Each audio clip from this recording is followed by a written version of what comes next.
where can you actually find every single prompt that you're tracking on AmICited?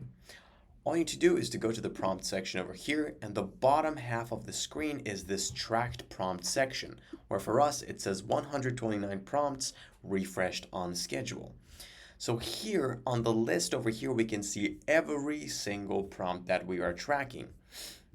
And we can actually filter these on the very top by either searching for specific prompts, or we can actually see all, only the ones that are being cited, or only the ones that are not currently ranking. And we can actually see a few different metrics here.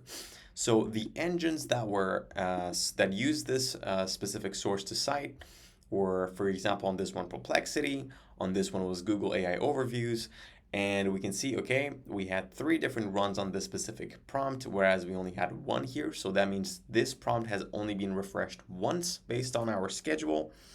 And we can see that, okay, citation only once, and visibility is at 50% for that specific prompt. And it's rank number 1, meaning it was used as the main source of information for this specific prompt specifically.